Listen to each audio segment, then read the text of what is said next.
Hello, everybody. Welcome to another episode of Environmentalism. With the introduction of what our podcast is about, environmentalism is a podcast. It's Pakistan's first ever podcast series on environmental issues in Pakistan, South Asia, and the rest of the world. Environmentalism is designed to shed light on emerging local and regional environmentalists who help shine light on pressing and rapidly occurring climate change. With that, I would like to introduce you to our guest.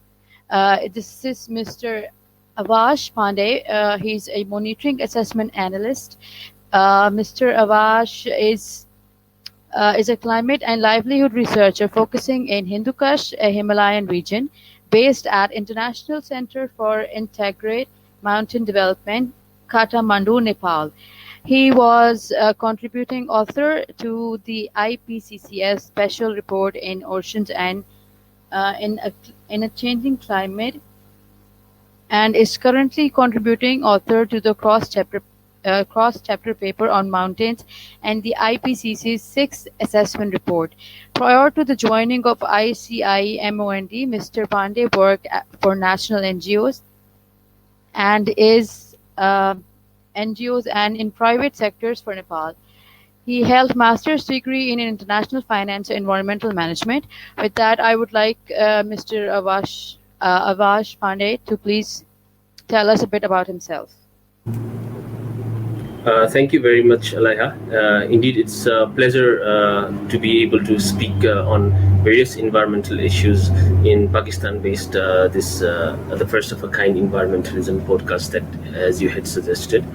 And you have thank you for the nice introduction that you've already given. I think I do not need to add more, but still I would say I am based in International Center for Integrated Mountain Development, also known as ICIMOD, in Kathmandu, Nepal. So this is a regional organization which works across 8 countries of the Hindu Kush Himalayan region. And I work currently as an assessment analyst for a program called Hindu Kush Himalayan Monitoring and Assessment Program. So the program sort of assesses all the scientific knowledges that are present in the Himalayan region and makes like knowledge products which are suitable for policymakers to comprehend and also for the public. Thank you. That is amazing, Avash. Avash. Actually, we all work as environmentalists, and our aim is to bring positive change towards today's world.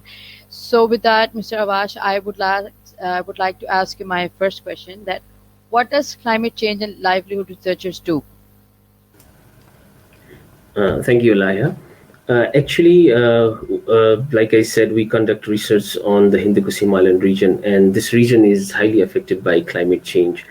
And when climate change affects the entire Hindu Kush Himalayan region, then the other systems that are associated with the mountains, like river basins, forests, floodplains, rangelands, they all get affected. So this is a very broad topic, actually, climate change and livelihood researchers. So we do research that is relevant to the livelihood aspects of people. So by livelihood, we do not limit ourselves to, like agriculture or various, it's not like jobs, but we incorporate a broader perspective as in a socio-economic perspective. We incorporate policy aspects of governing the natural resources that are within the Himalayan region. We try to influence the policymakers by providing them different like climate change informations that are tailor-made to suit their needs. So in this way, we also do this science policy interface between the policymakers, because at times policymakers are not experts on climate change. They do need a lot of scientific support and research support, and they seek in our institutions like institutions like ours, they seek some support from these kind of institutions that do research on climate change.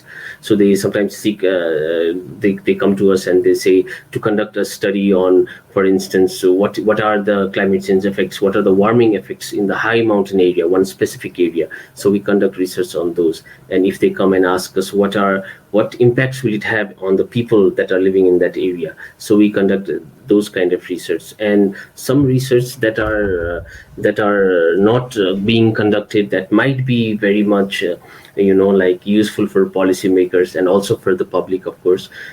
That sometimes we identify by ourselves, like when we conduct research, we identify research gaps in certain climate change and livelihood related aspects of the ecosystem over here. So this is also how we conduct new researches. So this is a very, actually, on a bottom line, saying a very broad topic, but we do research on climate change, on exactly what is happening in the region and also outside the region, as well as how we can make this knowledge relevant to the people that are living here, the policymakers that are here, and the entire ecosystem. So this is a brief snapshot of what climate change and livelihood researcher would do. Over to you, Alaya. Yeah, thank you. Actually, when I read your introduction, I was actually thinking that, this is not something which is going to take one interview. We're going to have to meet this very person another time for this such very broad, conversation on such a topic. Indeed. Yeah. So with that, I'll move to my second question. That is, how has climate change impacted Nepal in, like, certainly the region Nepal? And with that, I'll add this question: that how has climate change affected Hindu Kush and Himalayan regions over a certain period of time? Let's say in 5 years, in 7 years. Yes, so I will first answer the first question on how it has impacted Nepal. So I would like to give a very brief background of also Nepal. Also, it falls in the South Asian region. You might have known about it's a country with a lot of mountains. So our north is entirely, we are entirely within the Hindu Kush Himalayan region. So our north is entirely dependent on mountain resources. We have rivers that all originate from these mountains. And we entirely lie within the Ganges River basin in South Asia. But in recent years, in the past 5 to 10 years, we've been seeing, drastic shift in climate change, dynamics. For instance, we're seeing increasing, like evidence of disasters that are happening in the region. Hazards such as floods, landslides are increasing every year. I would give an example of one event that we had recently in Nepal, in the eastern side of Nepal, and we had a flood in the Melamchi River. The river was called Melamchi. We had a flood in the Melamchi River that completely displaced thousands of people over there who were living in the floodplains, and they had no early warning system. They were not prepared for that flood. And they were also most of the like urban centers are actually constructed around the river banks. I think this is the thing that happens all over in South Asia. River banks have more flat land, so it's easier to construct infrastructure. So the entire town was wiped out almost, and that happened during the first day of monsoon, when the government said the monsoon had been officially started. And not only that, right after 2 months, the same thing happened on the same place. There was a second flood with equally devastating, results.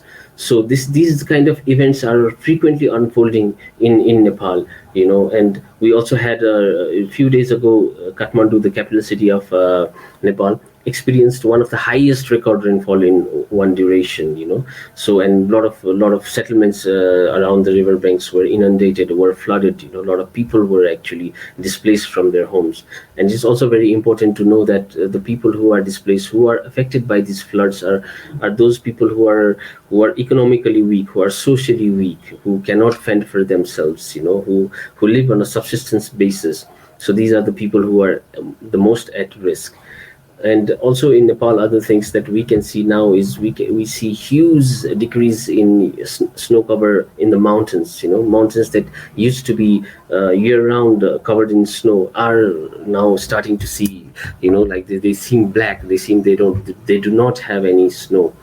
So these are some events that are being experienced in Nepal. But if we go on a little bit broader scale, on a bit kind of the Hindu Kush Himalayan scale, more of a regional scale, and including Pakistan within it, I think all of the nations, all of the region are experiencing same kind of drastic environmental changes, and the temperature is rising. The extreme events such as extreme heat waves, like if you look at the floodplains of Indus River Basin in Pakistan, heat waves have been claiming much more life than they used to claim probably 5 years ago or 10 years ago. Heat waves in Indian part in the Ganges River basin are also claiming much more lives than they used to claim before. These are some of the things that we can actually experience. We can actually see it. And also flooding is happening more like more rapidly. The intensity and the frequency of floodings are increasing. Before we used to have one in 100 year events in 100 year, but that has been now decreased to a decadal scale. So those events that were happening before in 100 years are now happening every 10 years. So these are the things that are being felt by all the people that are residing in the entire Hindu Kush Himalayan region. The Hindu Kush Himalayan region, for the listeners information, I would like to say, consists of 8 countries from the west, starting with Afghanistan, Pakistan, India, China, Nepal, Bhutan, Myanmar, and Bangladesh. So all these countries face major disruptions, and the rivers that arise from like this Hindu Kush Himalayan, the Hindu Kush Himalayas, there are 10 river basins. And for instance, rivers like Indus in Pakistan, it is very much dependent on the snow melt and on the glacier melt. They are fed mostly due to this. But once this snow and glaciers in the high mountains are all, if they all melt, if they all melt, then Indus River would go dry. There is chances of Indus River going dry. And then with Indus River, there are like hundreds of millions of people dependent on Indus river basin to sustain their livelihoods, like mainly agriculture. And similar is the case with other river basins. If we look at Brahmaputra River, that starts in Tibetan part of China, and then it flows through India to Bangladesh. So it is also experiencing, like same kind of effects due to climate change. So what we comprehend from our research is like, the chances of this melting, like the river flow, the water flow, will increase for some time, but once the glaciers are all melted, then it will drastically decrease. So these are the effects that we're seeing of climate change. But if we look at the other cascading effects of these impacts, like what I said, if the river dries up, there are like hundreds of millions, even billions of people that are dependent on these river basins for agriculture. And if the river dries up and their irrigation system does not work, that will impact their socioeconomic status. People will not be able to grow food. Then food and nutrition security will come. Then water scarcity will hit in. Then there will be a lot of conflicts, and there will be a lot of conflicts between the communities, within nations, and also outside of the nations, in the sense like regional. Like with different countries, there are possibilities of having crisis and having conflicts over water resources. So these are briefly to say, and there are many more actually that we could think of, but to briefly say, these are the things that we feel as a researcher, that we learn as a researcher on the effects of climate change in Nepal, as well as in the broader Hindu Kush Himalayan perspective. Thank you. Surely these are huge issues, and I really do agree with you that there are no early warning systems for if there if there's a flood in Pakistan or in any other South Asia region. We don't have on the spot facilities to facilitate our people, and it is quite uh, strange that even though that these floods hit us every year or two or four or seven, but people still don't understand that it's very dangerous to be in that part, because they are that's where they have lived, that's where they can feed their agriculture, this is how they have learned to survive. And yeah, so economically it's affecting us, and people are really challenged because of a situation of climate change. And with that, I will move to my other question, which is, what are the impacts of climate change on livelihood and ecological systems? Over to you. Yeah, thank you. So I kind of touched upon this issue also in the previous question. So I would like to probably elaborate a bit more upon that. So when climate change happens, then it affects mainly the first, the natural resources, like the ecosystem or the ecological system, as we say, and that are like, for example, mountains, rivers and forests, rangeland, floodplains, agricultural land, like mainly all of the natural resources are affected by climate change. In high mountains, if you see in high mountains, once the glacier melting stops, or once the glaciers are finished, for instance, like there will be no supply of water to major river systems such as Indus. And if precipitation patterns is changing, it's drastically changing. We have a notion of saying too little and too much water. That means when it is dry season, we get too little water, and when it is wet season, we get a lot more water. The intensity has increased a lot. So river basins such as Ganges, Brahmaputra, which are also dependent upon rainfall, their flow also gets disrupted. So once this natural resource system or ecological systems, they get disrupted, they get affected by climate change, then the people living within the vicinity of these mountains, or within the vicinity of these natural resources, are highly affected. For instance, the 10 river basins that arise from the Himalayas, they actually are responsible for providing, food and nutrition for the 240 million mountain population. And those people are only people living within the mountains. But if you go a little bit broader into the floodplains, that number comes out to be 1.9 billion. That's almost one fourth of humanity. Because South Asia region is one of the most densely populated region, and also one of the most poverty-ridden region. So once these natural resources get affected, all the people who are dependent upon natural resources, their socioeconomy completely gets destroyed. It gets disrupted. For instance, I think in all of South Asian countries, majority of the population is dependent upon agriculture for their livelihoods, right? So once there is once there is disruption in the river system, in the water cycle, then the entire agriculture will get affected. They will have less produce. Once they have less produce, they will not be able to sell it into the market. They will have economic crisis, and then they will have food and nutrition, insecurity because of this. So there are multiple cascading effects that fold up after that, just because rivers have dried up. So once they do not have, their economic status is not improved, then people are forced to migrate. People migrate to other urban areas, to big cities, to look for work. And mostly what our analysis has found is mostly it's the men that are migrating. So once men migrate to bigger cities, then only women and children or old people are left behind the villages. So I'm just giving this cascading effect sort of perception, so that people can imagine. And then once men migrate to the cities, then people who are left behind, they are more faced with burdens. Women are faced with more burdens of climate change, because before they were probably, for instance, if they were limited to certain housework only, now they have to also fend for agricultural labor, and then they also have to do some community based thing. So their drudgery increases. They have more responsibilities to fulfill within the community. So these are multiple cascading effects that come. And there has been also cases in Pakistan, in Afghanistan. There are various conflicts have been recorded, due to degradation of natural resources, due to encroaching drought.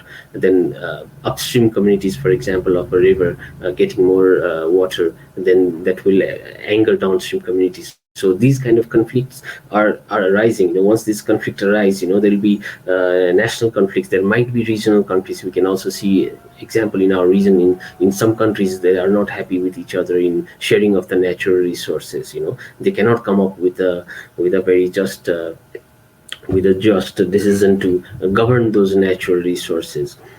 So these are the things that will affect the livelihood of the people, that will actually affect the well-being of the people, especially those people in the mountains, and mountains people are already lagging behind other people. If you look at national average, if you look at national average, people who live in the mountains are more poor than people who are living not in the mountains, in the floodplains, because they have access to services, they have access to infrastructure. Because in the mountains, it's a very, the jungle, it's very difficult to build infrastructures, it's very difficult to do development projects, difficult to access market, or even access to education.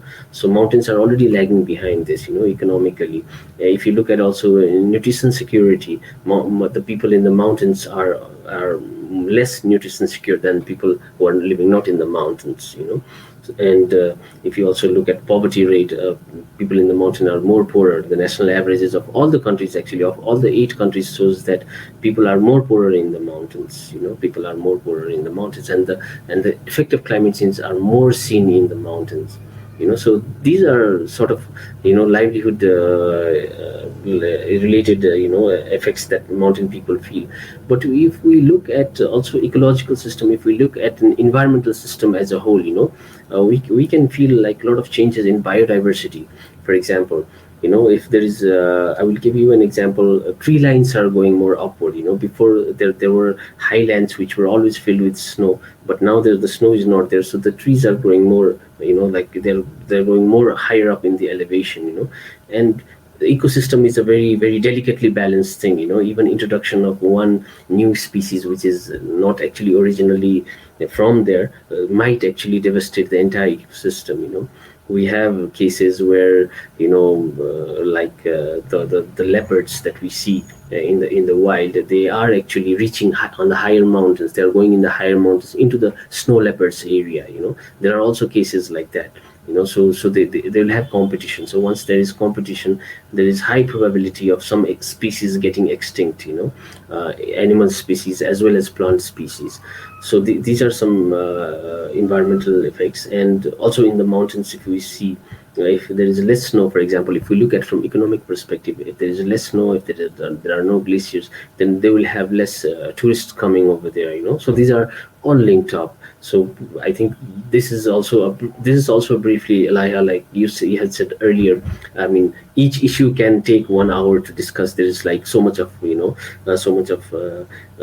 issues that are actually prevalent in the region. So much research has been done relating to all these effects. But what I presented just now is a very brief summary. Yes, that is exactly very true. It's a very brief, summary of everything, and it's quite sad that we have come to a point where climate change is literally all over us right now. And yeah, that's like very true that climate change has impact on mountain people more than anybody. And when we talk about the South Asia region, we have quite seen that Afghanistan, Pakistan, where all these mountain areas that we see in Nepal, people are more affected with the education problems and everything. You're just very correct about your assessment is just very right about it. And with that, Avash, I just have one tiny question that just popped in my head right now, uh, Yes. and um, and that is because these are all glaciers. Okay, in Pakistan we have really wonderful glaciers, right? And in Himalayas we have glaciers. Do we like, because in Pakistan we're not really doing anything to save water. We just started building up a little bit of dams in the north of Pakistan. But are you guys doing anything to save fresh water?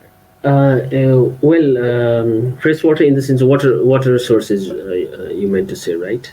Yeah, Water resources. yeah. Yeah, sadly, we have not been able to. I mean, according to my knowledge, not really. Like we have not been able to implement any activities that would actually save the natural resources. But a few examples would be, like we also have a lot of glaciers, and because of glacier melt, we have formation of glacial lakes, high in the mountains, and these lakes have a very high probability of flooding. So sometimes they create, like glacial lake outburst flood, GLOF, we call it in short. The government has been trying to reduce those glacial lakes There was an instance where the government actually used the water pumps and new technologies to actually pump out the water from the glacial lake, so that it could reduce the risk on the people that are living downstream. But for example, for river qualities, for saving the glaciers, I think there has not been too much from government side. I think not much from all of the government side, but this is something that only one government cannot answer, because climate change is very global thing. So also, even if we try to save our glaciers, it needs a very much regional, or actually a very global approach, because climate change is affected by this global, and so we call it El Nino Southern Oscillation, which happens in the Pacific Ocean, and then we have Ocean dipole, so these entire cycles, which are on a very very large scale, on a global scale, that actually affect the climate dynamics of the entire region, so that's why what countries are doing, what Paris Agreement is about, to limit the warming,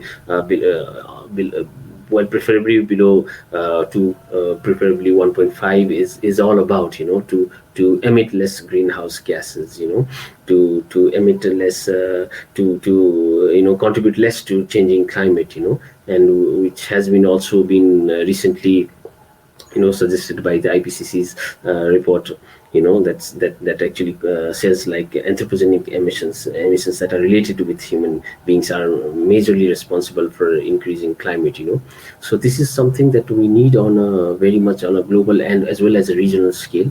But what we have done as an organization, our organization, is we are trying to build up this mountain voice, in a regional way. For instance, if only Nepal raises voice, or if only Pakistan raises voice in the conference of party, for example, in COP26, then it might be less heard than if all the 8 countries raise their voice. If all the 8 countries of the Himalayas that are associated with the glaciers, if they come up with a strong voice, it could be heard, and it could be heard, it could be supported, when we need a lot of not only technical resources but also financial resources to adapt to these changes that are happening in this region. Countries are not able, and we actually also do not emit as much as the other countries does, but we get affected a lot more. So yeah, so I think this cannot be done on a very national scale. It has to be it has to be a little bit on the macro scale. Yeah, it's not something that can be done by one country. It can be done by everybody together. Okay, we have to got to raise our voices because water scarcity is really not going to take us anywhere positive. With that, I'll ask you, Mr. Avash, that according to your work experience in the field as climate and livelihood researcher, how do you feel about about the changes in the environmental issues in last 10 years and in future?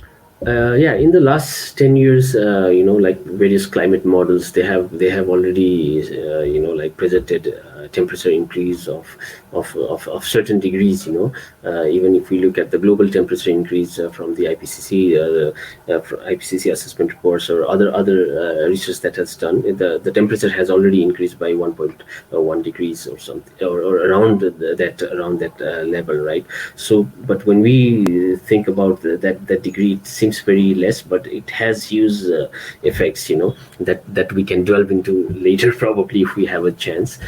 So in the past, what I said on the disaster that I said before, the disaster intensities are increasing. We can find that we have evidences of having more floods. We have evidences of having more landslides. We have evidences of having intense storms, intense events. But also in the future,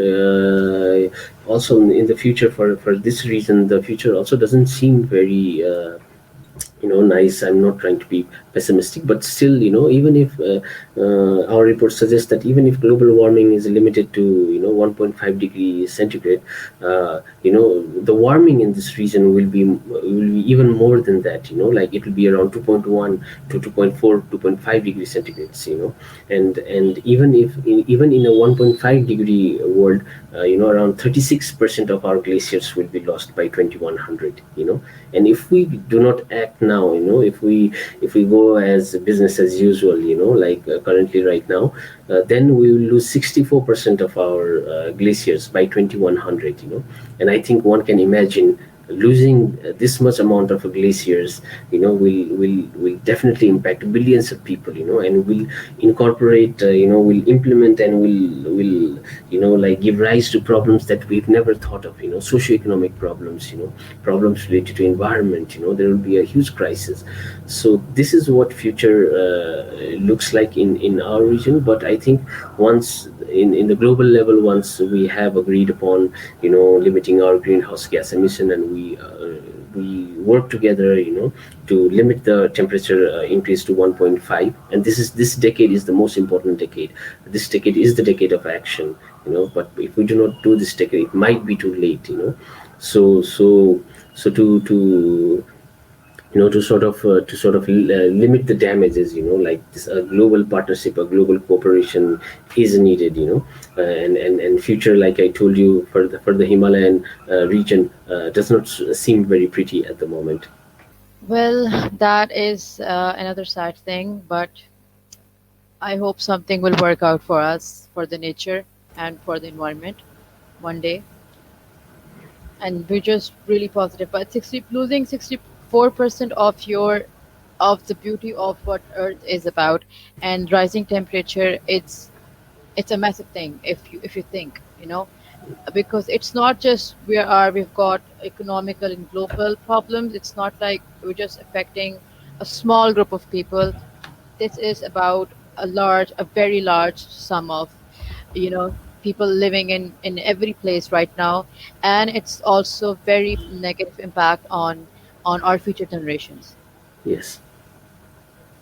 Okay, so on this podcast series with Mr. Avash, we have learned quite a lot of things about how things have been in Nepal, and how he conducts research on mountain people, and how he has a study in climate change, and how a lot of people, that is one fourth of the humanity, depends upon the mountain areas, and how they're affected by climate change. We've also learned that climate change affects the mountain people the most, and not only, which officially I thought that it's only in Pakistan. Well, it's not only in Pakistan; it's also in Nepal and all the countries where there are mountains, where there are mountain people. It is affecting people. Climate change is affecting the most to these people, because they have they have lack of knowledge, and also upon that they are under the stress of climate change. And also, we've learned today that climate change can cause national and international conflicts if we did not work together right now. Uh, I think we need to educate ourselves, and the first thing that we can do to have a better change in our society is to start with ourselves, to start from ourselves, and to realize that we should we need to take really small steps. We need to stop plastic pollution. We need to stop greenhouse gases. And environment, I always tell everybody as an environmentalist that environmental crisis is not a national or a regional issue, it's a global issue. With that, this is Aliha Rator signing off until our next podcast episode. Peace out. Thank you.